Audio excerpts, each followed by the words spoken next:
Pine nut. দেখেন এই pine নাটগুলো সংগ্রহ করে এভাবেই রোদে শুকিয়ে সংরক্ষণ করা হচ্ছে। এরপরে আমরা দেখব পাইন নাটের পরে আমরা চলে যাব হলো আরেক ফলে। এই ফলটার নাম হলো মাইরসালারা।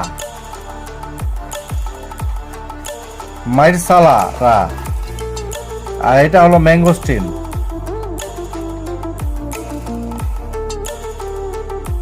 দেখেন ম্যাঙ্গোস্টিন গুলো।